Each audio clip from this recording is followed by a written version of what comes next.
हाय। Hello everyone. मेरा नाम शुभम कटियार है। और हमारे सामने जो चार्ट ओपन है वो पारस डिफेंस एंड स्पेस टेक्नोलॉजी का चार्ट ओपन है। इस चार्ट को हम एनालाइज करेंगे और कॉन्सेप्ट यूज करेंगे। अलर्ट वेव थ्योरी का कॉन्सेप्ट यूज करेंगे। कैनेडी चैनलिंग टेक्निक का कॉन्सेप्ट यूज करेंगे। सपोर्ट एंड रेजिस्टेंस का कॉन्सेप्ट यूज करेंगे। और वॉल्यूम के कॉन्सेप्ट को भी समझेंगे। और जो हमारा लास्ट वीक का कैंडल है जिसने इनॉर्मस ह्यूज मूवमेंट दिया है, कितना मूवमेंट है इसको हम देखते हैं। जो हमारा लास्ट वीकली कैंडल है उसने अप्रॉक्स 31 to 32% का मूवमेंट दिया हुआ है। तो ये मूवमेंट कैसे आया है, इस मूवमेंट को समझने की कोशिश करते हैं। और ये भी जानेंगे, ये भी समझने की कोशिश करेंगे कि ये मूवमेंट, ये प्रोजेक्शन कहाँ तक जा सकता है। चलिए स्टार्ट करते हैं। तो इसकी जो प्रीवियस ड्राइंग्स है सब मैं डिलीट कर दे रहा हूँ। और ये हमारा पारस डिफेंस का चार्ट ओपन है। टाइम फ्रेम यूज हुआ है वो वीकली टाइम फ्रेम है। ठीक है। अभी अगर हम इसमें सपोर्ट एंड रेजिस्टेंस देखें, सबसे बेसिक जो टेक्निकल एनालिसिस होता है वो सपोर्ट एंड रेजिस्टेंस का होता है। तो हम बेसिक जो अपना एक ट्रेंड लाइन लेते हैं। और ट्रेंड लाइन एक हमें टॉप यहाँ पे मिल रहा है। September 26 to 2022 पे एक हाई बनाया था। एक ये हमारा पॉइंट है। और उसके बाद एक और टॉप बना है अप्रॉक्स 11 September 2023 को। तो हम इन दोनों पॉइंट्स को कनेक्ट करेंगे। ये हमारा एक सपोर्ट और रेजिस्टेंस का लेवल होगा। इसको हमने ऐसे करके कनेक्ट कर दिया एकदम। हमारी टीएल जो होती है ट्रेंड लाइन शॉर्ट फॉर्म में, एकदम शॉर्ट फॉर्म में। और इसको हम थोड़ा सा, इसको हमने 2x ले लिया है। तो हमारा ये रेंज है, ये एक सर्टेन रेंज है जिसको हम सपोर्ट एंड रेजिस्टेंस बोलते हैं। और एक और टूल ये रहा रेक्टेंगल। तो हमारा ये रेंज है। कोई भी एक लाइन नहीं होती है, कोई पॉइंट नहीं होता है सपोर्ट एंड रेजिस्टेंस का। एक रेंज होती है। तो हमारी रेंज क्या बन रही है, हमारी रेंज ये बन रही है जो कि हमारी सपोर्ट एंड रेजिस्टेंस की रेंज है। कोई भी मूवमेंट अगर नीचे से आएगा, जैसे इस केस में हमारा जो मूवमेंट हुआ है प्राइस का वो नीचे से आया है। और ये जो रेंज है ये एक्टिव है। इसने इस मूवमेंट को रजिस्ट किया है। और इसको ब्रेक नहीं कर पाया ये प्राइस मूवमेंट, और इसने रजिस्ट किया। और फिर हमें फर्दर डाउनवर्ड मूवमेंट एक देखने को मिला है। उसके बाद फिर से इसने कोशिश की March 23 से। और फिर से वो इस रेंज के पास पहुंचा। पूरी ताकत से उसने इसको ब्रेक करने की कोशिश की। एक हमें एक फेक ब्रेकआउट भी देखने को मिला लेकिन नहीं तोड़ पाया। और फिर से हमें एक करेक्टिव मूवमेंट देखने को मिला है। तो अभी जो हमारे कॉन्सेप्ट्स हैं, जो हमारे एलॉयड वेव के कॉन्सेप्ट्स हैं, जो मेरा मोड ऑफ एनालिसिस रहता है वो एलॉयड वेव थ्योरी के थ्रू ही रहता है। और जो भी चार्ट का ऑल टाइम लो होता है, हमारी नंबरिंग या हमारी काउंटिंग या हमारा मोड ऑफ एनालिसिस वहां से स्टार्ट होता है। तो अभी ऑल टाइम लो जो हमें दिख रहा है इस पर्टिकुलर चार्ट में, वो March 2023 का लो है एक, जो कि हमें ये एक लो दिख रहा है। ये वाला एक पॉइंट है, ये लो है। इसको हम मार्क कर देते हैं। तो हमारी जो काउंटिंग स्टार्ट होगी वो यहीं से स्टार्ट होगी। ये लो है, हमारी काउंटिंग जो होगी यहाँ से स्टार्ट होगी। इसके प्रीवियस जो मूवमेंट हुआ है ये हमारे रेफरेंस मूवमेंट है। इसका वैसे तो यूज़ नहीं है लेकिन आने वाले टाइम में सपोर्ट और रेजिस्टेंस के लिए इस मूवमेंट का, इस ये जो स्टॉक की ओपनिंग हुई थी इसका यूटिलाइजेशन हो सकता है। लेकिन फिलहाल हमारे लिए ये किसी काम का नहीं है। और अगर हम इस मूवमेंट को एनालाइज करें जहाँ से ये ओपन हुआ है October 21 से, तो हमें ये क्लियरली दिख रहा है कि कोई करेक्टिव मूवमेंट है। करेक्टिव मूवमेंट हमेशा एबीसी के फॉर्म में होते हैं। तो हमें एक ए यहाँ पर दिख रहा है। यहाँ पर वेव ए कंप्लीट हो रही है। वेव ए कंप्लीट होने के बाद एक रिट्रेसमेंट होता है अपोजिट डायरेक्शन में टू द मेन ट्रेंड। तो हमारा मेन ट्रेंड डाउन ट्रेंड है। तो हमारा अपोजिट डायरेक्शन हो गया वेव बी। ये हमारा वेव बी हो गया। और फिर further wave C. Wave C हमारा जो हमारा ट्रेंड होता है उसी ट्रेंड के डायरेक्शन में वेव सी बनता है। तो हमारा ये वेव सी हो गया। अब हमने जो समझा अभी तक वो ये समझा कि इसके प्रीवियस मूवमेंट, ऑल टाइम लो के प्रीवियस मूवमेंट एलॉयड वेव के हिसाब से बहुत ही फ्रूटफुल नहीं होते हैं। तो हम अब आगे बढ़ते हैं। ओके। जो भी हमारा वेव बी है, जो हमने यहाँ पे अपना लेवल मार्क किया हुआ है, कौन सा लेवल है?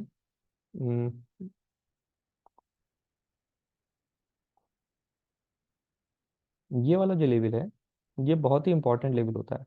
ये एक सपोर्ट एंड रेजिस्टेंस के लिए प्ले करता है, रोल प्ले करता है। तो हमारा जो कोई भी स्टॉक हम कभी भी फ्यूचर में उस स्टॉक को अगर हम एनालाइज कर रहे हैं, तो एक प्रीवियस जो हमारा रेजिस्टेंस का लेवल है, ये एक रेफरेंस पॉइंट रहता है। और ये रेफरेंस पॉइंट है, मतलब ये जो एक लेवल है, ये कहाँ पे फॉर्म हुआ है? अप्रोक्स 780 के लेवल पे फॉर्म हुआ है। तो हम कोई भी बाइंग करेंगे जब इसके ऊपर प्रॉपर ब्रेकआउट मिल जाएगा, या फिर तो कोई ऐसा नीचे इसके बेस बन जाएगा कि वहां से ब्रेकआउट की पॉसिबिलिटी होगी, उसके बाद ही हम कोई बाइंग कंसिडर करेंगे। तो इस केस में जो हमारी बाइंग कंसिडर हुई है, ट्रेडिशनल बाइंग अगर हम बोल रहे हैं, तो इस केस में हमारी बाइंग यहाँ पे आएगी। मतलब हम इस कैंडल के ब्रेकआउट के बाद ही हम इसमें बाय करेंगे। फिलहाल हम समझते हैं एलॉयड वेव की नंबरिंग को।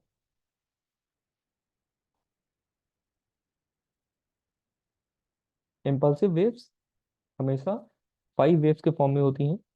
वेव वन रिट्रेस होती है, wave two, sorry, start of wave one, मतलब वेव वन होती है, 0 से लेकर 1 तक एक वेव बनती है, उसका रिट्रेसमेंट होता है वेव टू के फॉर्म में। फिर एक एक एक्सटेंशन होता है वेव थ्री के फॉर्म में, फिर फर्दर रिट्रेसमेंट होता है वेव फोर के फॉर्म में, उसके बाद एक फाइनल वेव बनती है वेव फाइव के फॉर्म में। तो यहाँ पे इस जगह पे हमारी जो वेव्स बन रही हैं, सॉरी, ये हमारा एक वेव स्टार्ट हो रहा है। स्टार्टिंग पॉइंट हमेशा जीरो रहता है, जीरो, और एक स्विंग हाई जो होता है उसको हम वेव वन बोलते हैं। वेव वन वेव वन के बाद रिट्रेसमेंट होता है वेव टू के फॉर्म में, इसको हमने वेव टू यहाँ पे मार्क कर दिया है। वेव टू हमेशा ही opposite to the direction of main front बने। उसके बाद जब वेव टू कंप्लीट हो जाएगा, उसके बाद हमें सेम डायरेक्शन में एक वेव फर्दर मिलती है, जिसको हम वेव थ्री बोलते हैं। वेव थ्री हमें यहाँ पे एक स्विंग हाई मिला है, यहाँ पे कंप्लीट हो रही है। उसके बाद वेव फोर बनती है, जो कि again opposite to the direction of main front होता है। ये हमारा वेव फोर हो गया। और ये फाइनल एक वेव फाइव हो गया। हमारा इम्पल्सिव यहाँ पे कंप्लीट हो गया। इसके फर्दर रूल्स होते हैं, हम रूल्स पे भी आएंगे, फर्दर इसको समझने की कोशिश करेंगे इम्पल्सिव वेव्स के क्या रूल्स होते हैं। और जब भी हमारा इम्पल्स कंप्लीट होता है, उसके बाद हमें रिट्रेसमेंट का मूव मिलता है। रिट्रेसमेंट हमेशा 3 वेव्स के फॉर्म में होता है, या फिर तो कॉम्प्लेक्स करेक्शंस होते हैं तो फर्दर उसमें वेव्स ऐड हो जाती हैं। फिलहाल यहाँ पे जो हमें रिट्रेसमेंट मिल रहा है वो 3 वेव्स के फॉर्म में ही मिल रहा है। वेव ए, वेव फाइव जहाँ से कंप्लीट हुई, फिर फर्दर वहां से वेव स्टार्ट हुई, वेव ए स्टार्ट हुई, वेव ए के बाद हमारी वेव बी बनती है opposite. Wave B, wave two, wave four and wave B हमेशा बनेंगी opposite to the direction of main trend. उसके बाद हमें यहाँ पे एक वेव सी मिल रही है, और हमें यहाँ पे ऐसा दिख रहा है कि यहाँ पे हमारा एक करेक्शन कंप्लीट हो गया है। अब हम अपना time frame, weekly time frame हमारा, यहाँ पे अगर हम कैंडिडी चैनलिंग टेक्निक के समझने की कोशिश करेंगे, मतलब हम डेली टाइम फ्रेम पे जाते हैं और यहाँ पे अपना हम चैनल्स ड्रॉ करते हैं। चैनल्स क्या होते हैं? चैनल्स बहुत ही सिंप्लिसिटी के साथ अगर समझेंगे, तो हमें यहाँ पे पैरेलल चैनल मिल रहा है। ठीक है। सबसे बेसिक चैनल होता है, उसको हम बेस चैनल बोलते हैं। So what is a base channel? Base channel को ड्रॉ करते हैं, तो बेस चैनल जो हमारा कवर करता है वो वेव वन और वेव टू को कवर करेगा। तो बेस चैनल ड्रॉ करने के लिए हम क्या करेंगे? Starting of wave one, that is zero, starting of wave one to the end of wave two पे हम एक चैनल बनाएंगे, और उसको हम एक्सटेंड कर देंगे। So starting of wave one is 443, and of wave two is approx this line 498, और इसको हमने एक्सटेंड कर दिया। और ये कहाँ तक जाएगा? ये to the end of wave one तक जाएगा। ये हमारा हो गया बेस चैनल। इसको हम यहाँ पे मार्क कर देते हैं।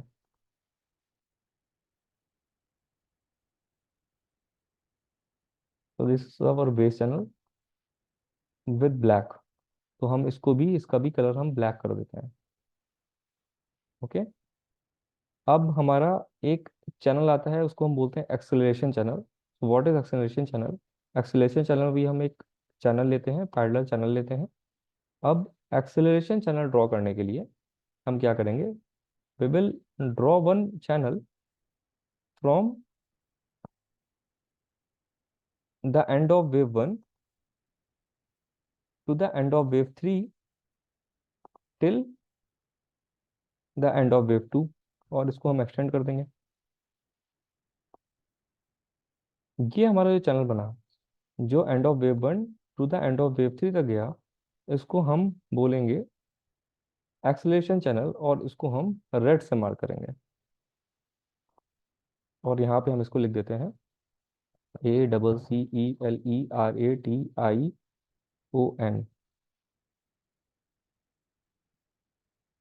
तो this is our acceleration channel. ये जो कॉन्सेप्ट्स हैं, ये बहुत ही, मैं एक बहुत ही बेसिक लेवल समझा समझा रहा हूँ, ये हमेशा ही काम आएंगे। So this is our acceleration channel. And further एक डी एक्सेलरेशन चैनल होता है और एक टर्मिनेशन चैनल होता है। तो हम पहले डी एक्सेलरेशन चैनल को समझते हैं। ये हमारा एक्सेलरेशन हो गया, बेस चैनल हो गया। तो एक्सेलरेशन चैनल प्रेडिक्ट कर देता है वेव थ्री कहाँ पे खत्म हो रहा है। और डी एक्सेलरेशन चैनल को ड्रॉ करने के लिए हम लोग क्या करेंगे?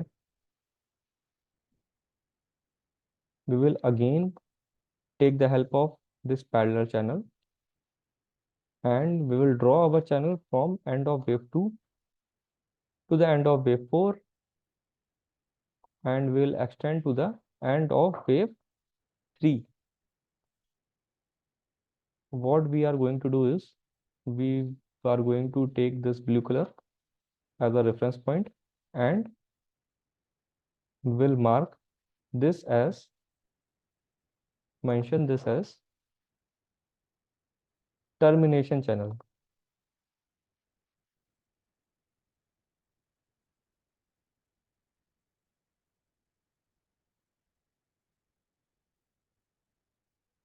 तो दिस इज टर्मिनेशन चैनल। तो हमारे पास तीन चैनल ड्रॉ हो गए। ठीक है।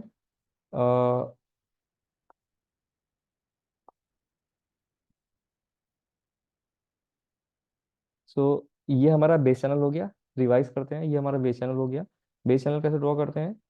बेस चैनल हमेशा from the starting of wave one, that is the point zero, to the end of wave two, इसको एक्सटेंड कर देंगे। उसके बाद इस चैनल को हम ड्रॉ करेंगे वेव वन तक। ये हमारा बेस चैनल हो गया। अब इस चैनल को हम हाइड कर देते हैं, जिससे फर्दर चैनल्स में क्लियरिटी हो जाए, और इसको हम डिलीट कर देते हैं। ठीक है। बेस चैनल हो गया, उसके बाद हमारा एक्सेलरेशन चैनल हुआ। What is acceleration channel? What we are going to do is, we are going to draw one channel starting from wave 1, sorry, from ending of wave 1 to the end of wave 3 to the end of wave 2. This is our acceleration channel। इसको भी हम hide कर दे रहे हैं, और यहाँ से हम डिलीट कर दे रहे हैं इसको। और फिर हमें टर्मिनेशन चैनल मिला। टर्मिनेशन चैनल ड्रॉ करने के लिए क्या करेंगे? दो हमें रेफरेंस पॉइंट ऑलरेडी मिल चुके हैं, wave two and wave four. Wave two और वेव फोर को कनेक्ट करेंगे, एक्सपैंड करेंगे, और इस चैनल को ड्रॉ करेंगे to the end of wave three. मतलब हमारे पास रेफरेंस पॉइंट हमेशा थे, वेव टू था, वेव फोर था, और एंड ऑफ वेव थ्री है।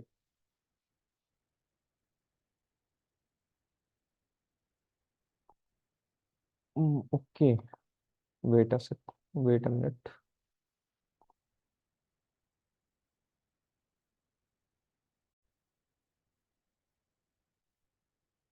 ओके, ये हमारा टर्मिनेशन चैनल हो गया। ठीक है। कैनेडी चैनलिंग टेक्निक इसी को बोलते हैं, और इस पे मैंने एक सेपरेट एक वीडियो रिकॉर्ड किया हुआ है। वो मैं उस वीडियो के नीचे उसको शेयर कर दूंगा, उसका लिंक शेयर कर दूंगा। आप डिटेल में जा करके उस वीडियो को देखेंगे तो आपको ये टेक्निक बहुत ही क्लियर हो जाएगी। कैनेडी चैनलिंग टेक्निक से हम एक एक हम फोरकास्टिंग कर सकते हैं कि कहाँ तक हमारी वेव्स जा सकती हैं, कहाँ तक हमारा मूवमेंट हो सकता है। जब एक इम्पल्स कंप्लीट होता है, whenever one impulse gets completed, there is a correction, always there is a correction. तो हमें जो यहाँ पर करेक्शन दिख रहा है वो एबीसी के फॉर्म में दिख रहा है। कौन सा एबीसी है? Wave A is a three wave formation, wave B is again a three wave formation, and wave C is a five wave formation. So this is a flat. जो correction है ये फ्लैट का correction है। Flat को समझने के लिए certain rules होते हैं, इसको हम कभी और समझेंगे, वरना वीडियो बहुत ही लंबा हो जाएगा। और इसको भी हम चैनल्स के थ्रू ही हम इसको समझते हैं।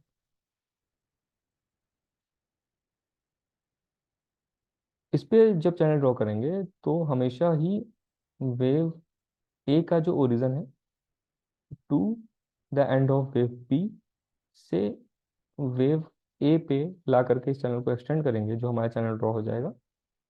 तो हमारा वेव सी का टर्मिनेशन हमेशा ही जो चैनल का लोअर बाउंड्री है वहां पे आगे इसको टर्मिनेट होना चाहिए आइडियल केसेस में। अब हम फिर से वीकली टाइम फ्रेम पे आते हैं। स्टॉक को थोड़ा सा जूम करते हैं, इसको हटाते हैं। ठीक है, ये जो नंबरिंग है इसको भी हटा देते हैं। ये हमने समझ लिया है, अब हमें इसकी जरूरत नहीं है, हम सब ड्राइंग्स इसकी डिलीट कर देते हैं। ठीक है, ये हमारा इम्पल्स था, ये हमारा करेक्शन था। अब हम फिर से अपने चैनल्स को लेते हैं, पैरेलल चैनल को लेते हैं। अभी हमने क्या समझा? ये हमारा draw, this is wave zero. Five waves का फॉर्मेशन है, one two three four and five. This is wave one, ये हमारा वेव वन हो गया। और रिट्रेसमेंट हुआ वेव टू के फॉर्म में। तो हमारा चैनल कैसे ड्रॉ होगा? हमारा चैनल जो ड्रॉ होगा वो ऐसे ड्रॉ होगा कि starting of wave one to the end of wave two extended to the end of wave one. ठीक है, ये हमारा चैनल हो गया। तो क्लियरली हमें ब्रेकआउट मिल गया है वीकली टाइम फ्रेम पे। जो हमारा वीक खत्म हो गया है वहां पे हमें एकदम क्लियर ब्रेकआउट दिख रहा है। तो इसका मतलब ये हो गया कि ये कोई करेक्टिव वेव नहीं है। अगर करेक्टिव वेव होती तो इस चैनल के अपर बाउंड्री पे जा करके टर्मिनेट हो जाती। But इसके नीचे वॉल्यूम भी कंफर्म कर रहा है, मूवमेंट बहुत बढ़िया है। तो इस चैनल के ऊपर इसने ब्रेकआउट दिया है, तो ये क्लियरली वेव थ्री का ब्रेकआउट है। और वेव थ्री का ब्रेकआउट है। इसको, इसका मूवमेंट कहाँ तक जा सकता है, ये मूवमेंट कहाँ तक हो सकता है, इसको हमें समझ, अगर हमें समझना है तो हमें फिबोनाची टूल की मदद लेनी होगी। Trend based fib extension tool को हम लेंगे। इसको ड्रॉ कैसे करेंगे? इसको ड्रॉ करना बहुत ही सिंपल है। कोई भी वेव का स्टार्टिंग, इम्पल्स का स्टार्टिंग, इसको हम ड्रॉ करते हैं। Starting of wave one to the end of wave one, retraced to the end of wave two. यहाँ पर जाके हम क्लिक करेंगे। 100% हमें अचीव हो गया है। अगर इसको टर्मिनेट होना होगा तो यहीं से टर्मिनेट हो जाएगा। और अगर नहीं होना होगा तो ये कहाँ तक जाएगा? ये जाएगा 100 to 161% तक। वेव थ्री के कुछ लॉजिक्स होते हैं फिबोनाची के फॉर्म में। वेव थ्री के लॉजिक्स होते हैं, उसको हम फिर फर्दर वीडियो में समझेंगे। फिलहाल जो हमारा एक मिनिमम जो टारगेट्स हमारे आ रहे हैं वो 161% के टारगेट्स हैं, जो कि अप्रॉक्स 1730 तक ये स्टॉक आइडियली जा सकता है। और ये नहीं कह सकते कि यहाँ पे टर्मिनेट होगा, हो सकता है ये इसके ऊपर और चला जाए। वेव थ्री को कभी भी हम प्रेडिक्ट नहीं कर सकते हैं, कोई भी टूल नहीं बता सकता है वेव थ्री कहाँ तक जाएगा, कहाँ पे टर्मिनेट होगा। तो वेव थ्री को हमेशा ही हमेशा ट्रेल करना है। और इसकी नंबरिंग मैं अगर कर दूं तो ये हो गया वेव जीरो, ये हो गया wave one retraced wave to के फॉर्म में। वेव थ्री अप्रॉक्स यहाँ पे कंप्लीट होगा। फिर एक जिगजैग का फॉर्मेशन आएगा वेव फोर के फॉर्म में। और फिर आने वाले समय में हमें वेव फाइव देखने को मिलेगा। तो पारस डिफेंस बहुत ही अच्छा एक फ्यूचर दिखा रहा है। और देखते हैं आगे चल के क्या इसमें मूवमेंट होता है।